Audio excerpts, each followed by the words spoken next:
The chair recognizes the distinguished senator from Maryland. Thank you, Mr. President.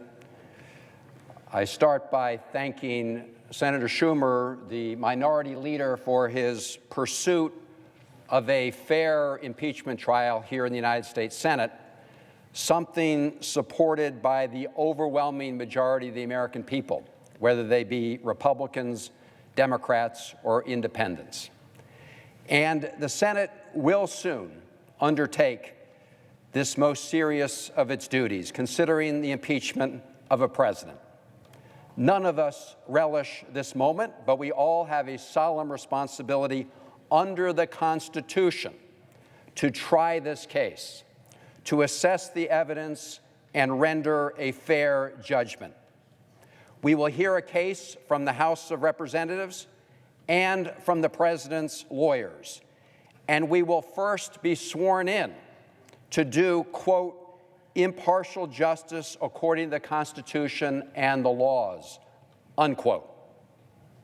Mr. President, while senators are primarily expected to listen to the evidence and weigh that evidence, we also have a special ability that most juries do not have.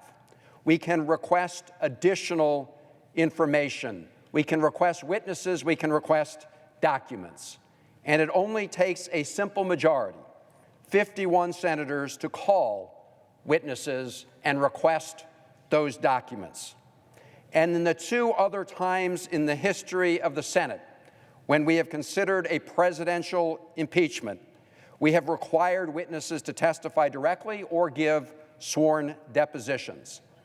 In President Clinton's impeachment trial, 3 witnesses were deposed, even though they had all given prior sworn testimony in related proceedings. At that time, now Majority Leader McConnell called their request for testimony, quote, modest, a modest request. Mr. President, Senate Democrats have another modest request that's pending today. We would like to hear from 4 witnesses who have not testified previously, who did not testify in the House, who have not testified under penalty of perjury like we saw other House witnesses testify. And why is that? That is because President Trump has ordered them not to testify. Those 4 witnesses are White House Acting Chief of Staff Mick Mulvaney, former National Security Advisor John Bolton, and top administration officials Michael Duffy and Robert Blair. We are also asking the Senate to request key documents that the President has refused to provide.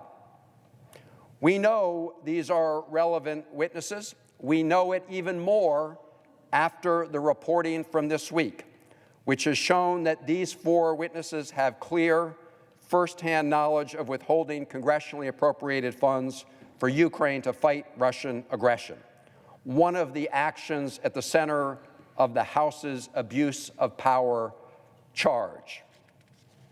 Newly revealed emails, which the Trump administration tried to keep secret, show that just 91 minutes after President Trump had his call with Ukrainian President Zelensky, Mr. Duffy emailed the Department of Defense and their officials to inform them that the administration would formally withhold military assistance for Ukraine.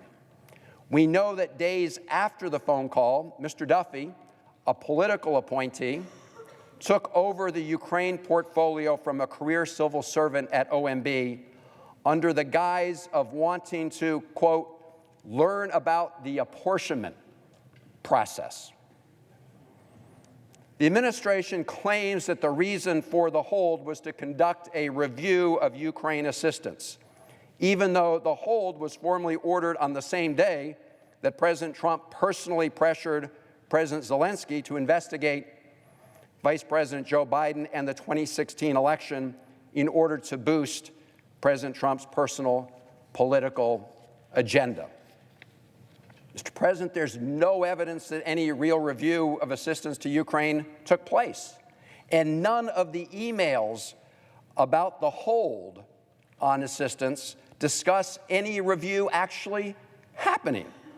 Instead, we now know that Mr. Duffy tried to keep the hold a secret, known to as few people as possible. Here is what he wrote in his email informing the Department of Defense about the hold. Quote, "Given the sensitive nature of the request, I appreciate your keeping that information closely held to those who need to know to execute the direction," unquote. We also know that OMB would eventually issue 9 of what they called footnotes from July to September to delay releasing the congressional authorized funding for assistance to Ukraine. The emails that have surfaced also reveal that the Defense Department raised concerns that the hold was breaking the law, something the administration has tried to hide. Congress, many years ago, passed a law called the Impeachment Control Act to address situations like this, where funding is provided in law, but the president, whoever the president may be, refuses to spend it. The Impeachment Control Act only allows the executive branch to withhold funding in very limited circumstances, and it requires the president to notify Congress when he withholds legally appropriated funding, something President Trump never did when he withheld assistance to Ukraine. In addition to abusing his power by pressuring Ukraine to interfere in our elections, I think the evidence will also show that President Trump violated the Impeachment Control Act. I have asked the Government Accountability Office to look into this and give us an independent legal opinion. GAO is working on this now, and as part of their review, they asked the Trump administration to explain what happened. In their response, OMB claimed that the Defense Department's general counsel never told OMB that the hold would legally prevent the funds from being spent before they expired at the end of the fiscal year. Thanks to newly revealed emails, in fact, emails that we saw in their unredacted form for the first time yesterday, we know that this was, at best, extremely misleading. As the hold continued, Defense Department officials repeatedly raised concerns about its legality. In an email sent on August 27th, the Defense Department shared a draft letter that they had prepared to send to OMB that included the following sentence about continuing to withhold funding for the Ukraine Security Assistance Initiative, called USAI for short. Here's what they wrote, quote, "As a result, we have repeatedly advised OMB officials that pauses beyond August 19, 2019 jeopardize the department's ability to obligate USAI funding prudently and fully consistent with the Impeachment Control Act." So here we have Defense Department officials directly relating concerns about the hold breaking the law, despite what OMB said to GAO. Mr. President, here's what we saw earlier. This is one of the emails, redacted emails. This is the draft letter I just referred to that had been prepared for the signature of the Deputy Secretary of Defense. It's addressed to Mr. Vogt. He's the acting director over at OMB. So when the administration first released the emails in response to a Freedom of Information request, something the administration didn't want to do but was required by law, they decided to black out this entire email, redact it. What we learned yesterday was that this blackout contained the sentences that I just read about the Department of Defense being very, very worried that continued withholding violated the law, violated the Impeachment Control Act. Now, I can't imagine how, in good faith, the Justice Department or whoever it was in the administration just blacked this out. I'm told it was the Attorney General. That is an abuse of power to deny that information to the American people and to the Congress. And this appears to be just the tip of the iceberg. Ultimately, we know that the President's hold on the Ukraine funds continued until September 12th, and the Defense Department was unable to deliver $35 million of that vitally needed aid to Ukraine before the funds expired at the end of the fiscal year. It was only because Congress later acted by a vote of both houses of Congress to extend that funding that the Defense Department can now deliver this assistance. This is why it's all the more important for the Senate to hear testimony from the witnesses under oath, under penalty of perjury, and to review the relevant documents for ourselves. Mr. Mulvaney, Mr. Blair, and Mr. Duffy were all directly involved in carrying out President Trump's order to withhold Ukraine assistance, and Mr. Bolton, according to the testimony of Dr. Fiona Hill, raised significant concerns about the hold. Mr. President, so far as we just heard, the Majority Leader, Senator McConnell, has rejected these reasonable requests for witnesses and documents, despite the fact that they are clearly directly relevant to the impeachment trial. And so I think people have a very simple question. Why is the President, why is the Majority Leader so desperate, so scared to provide these documents and prevent these individuals from testifying under penalty of perjury? It's been deeply disappointing to hear the Majority Leader say that he is, quote, not an impartial juror, unquote, and that he will work in lockstep with the President's lawyers. He's asking the Senate to allow the defendant in this case, the President of the United States, to set the terms of his own trial. This is not just an affront to our constitutional duty, it defies justice and common sense.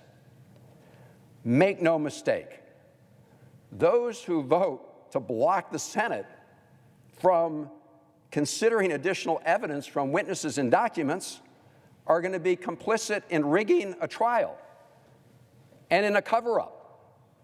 I would challenge my colleagues to tell me one case where, after you have a grand jury proceeding, that the prosecution is not allowed to call witnesses at trial. That would be nuts.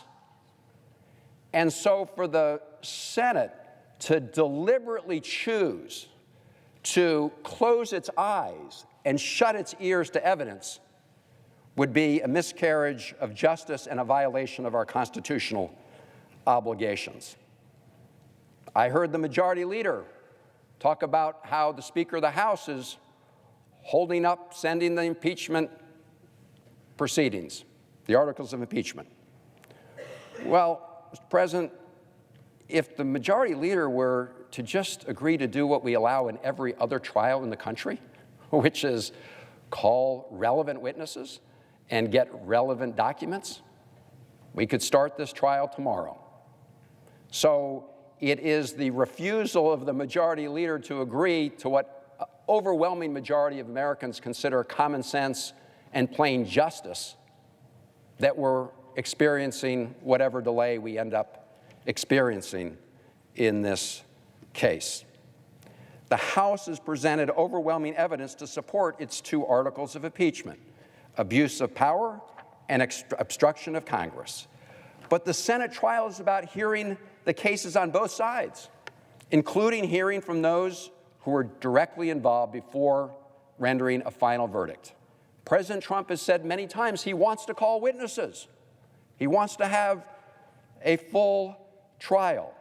And if he has evidence to rebut the facts established by the House, the Senate needs to hear it, and we should render a final verdict after all the evidence is in, and not before. Some may have heard our Republican colleagues argue that we need to rush to trial to get back to legislative business. First, let's remember that impeachment is our constitutional responsibility. and we can have a trial that is both speedy and fair. Second, as we have seen in the House of Representatives, it's possible to conduct robust oversight and legislate at the same time. In fact, the week before the House of Representatives voted on impeachment, they passed a very important bill to reduce the costs of prescription drugs. In fact, the House has passed over 300 bills that Senator McConnell has refused to bring up for a vote here in the United States Senate, including hundreds with bipartisan support. The House has acted to expand background checks for gun purchases to reduce gun violence, passed legislation to get big money out of politics, to strengthen voting rights, to raise the minimum wage for the first time in more than a decade, to protect employee pensions, and to reauthorize the Violence Against Women Act. Mr. President, Senator McConnell has not only blocked consideration of these critical measures, he has boasted about his obstruction, calling himself the, quote, Grim Reaper. So let's not fall for the claim that the majority leader suddenly wants to get to work on these initiatives that are important to the American people. To date, he has made no commitment to take up any of those bills, whether or not there's an impeachment trial. As the Senate discharges its constitutional duties, whether by conducting an impeachment trial or passing legislation, it should never be an instrument of a president, regardless of party. We should not be a rubber stamp. We should never outsource our judgment or our votes to any White House. We serve the American people and must render justice fairly and honorably at this critical time in our history. Now, Mr. President, speaking of critical moments, I do want to say a word about the rapidly escalating conflict with Iran. General Soleimani was a violent man who died a violent death. But the question facing us is not whether the target of the attack was a good or bad man.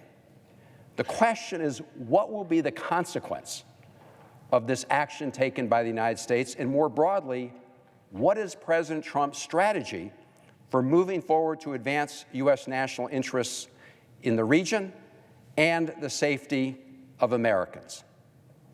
President Trump came into office saying he wanted to end America's wars in the Middle East. But today we are closer to war with Iran than ever before. And the administration's reckless policy over the last 3 years has brought us to this brink. Make no mistake, from day one, President Trump and ideologues within his administration have escalated tensions with Iran without a strategy. They launched their deliberate maximum pressure campaign without any realistic goals. Can anyone tell us today what President Trump's endgame is with respect to Iran? Everything we have seen over the last 3 years has demonstrated that this president is not capable of thinking beyond the first move in a chess game and has been surrounded by ideological sycophants, not regional or national security experts, but people who are eager to please his whims and who have no capacity for the sophisticated conflict escalation management that will now be required more than ever to avoid an all-out war with Iran, a war that would harm our country in ways we cannot imagine today, strategically, economically, and loss of life. Mr. President, the stated goal of the action taken was to protect American lives. But Americans throughout the region are at greater risk today than they were yesterday. That's why our embassy in Iraq advised Americans to leave quickly. Our embassies and personnel across the region are now in even more danger, not just in Baghdad, but elsewhere in the area and, in fact, around the world. American troops have become even bigger targets. And what about the American humanitarian organizations and their personnel abroad? American students, American tourists. They are all at greater risk as a result of the action taken. Mr. President, Secretary Pompeo's call today for de-escalation after the assassination is a pipe dream. What we do know, and no one should be surprised, is that Iran has stated that the assassination of the general is tantamount to a declaration of war, and they will strike back at a place and time of their choosing. We know with certainty that a response will come and that Iran and its allies have the ability to act against Americans and American interests across the region. Moreover, the assassination will likely lead to a decline in American influence in Iraq, and as a result, even greater Iranian power and influence in that country. Our ally, the Iraqi government, has already stated that the attack on its soil violated its sovereignty. Prime Minister Mahdi called for an extraordinary session of the Iraqi parliament to safeguard Iraq's sovereignty, calling the strike, quote, a dangerous escalation that will light the fuse of a destructive war in Iraq, the region, and the world. And Iraq's president, Barham Saleh, also condemned the strikes. Here's the Reuters piece. Iraq president condemns U.S. strike, urges restraint. These are our allies in the Iraqi government condemning these actions and saying that they will lead to a spiral toward war. And these statements come just days after both the Iraqi prime minister and the president had made similar warnings about prior American actions in Iraq. So this is already intensifying calls within Iraq to expel U.S. forces. And who do we think is going to fill the vacuum there? Iran. They already have enormous influence in Iraq, and now we are going to be giving them even more. This administration, like the Bush administration, has never understood basic political geography. Iran is a large Shia country that borders Iraq.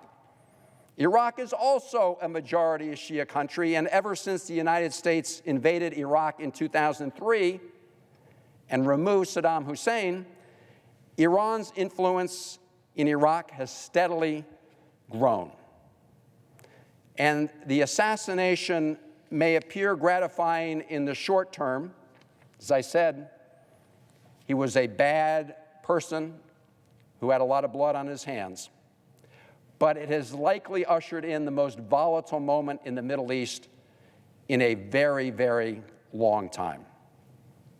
The same group of warmongering political ideologues who told Americans that the Iraq War would lead to democracy breaking out in the Middle East are telling us today that the Iranians will be celebrating in the streets. The truth is that this action will likely usher in the most militant parliament in Iran that we have seen in decades. The door will be closed completely on the hard-won moment for trying to derail Iranian nuclear ambitions through negotiations. Mr. President, in closing, this is a pivotal and dangerous moment for America. And it has the result of reckless policies over the last 3 years. The President's action may become the spark that could trigger another war in the Middle East. And let us here in Congress make very clear that President Trump has no authority to take America to war against Iran. Our Constitution requires that Congress authorize any decision to go to war, and Congress has not given that authorization. So, Mr. President, in the days and weeks ahead, I hope all of us will do our duty as senators to look at the situation we find ourselves in at this moment. And I hope we will resolve to do what President Trump said he wanted to do while he was campaigning for president, which is not plunge us into more wars in the Middle East, but to find a way to use our influence and our power responsibly to stabilize the situation there. Mr. President, I yield the floor, and I ask that the Senate stand adjourned under the previous order. The Senate stands adjourned until 3 p.m. on Monday. The Senate will stand adjourned until 3 p.m. on Monday, January 6th. And that finishes the first meeting of the second session of the 116th Congress. The Senate returns next week for more work, and among the issues, impeachment, the USMCA trade agreement, and of course the State of the Union address by President Trump, which is scheduled for Friday, February 4th. More live Senate coverage when lawmakers return right here on your home for complete Senate coverage, C-SPAN 2.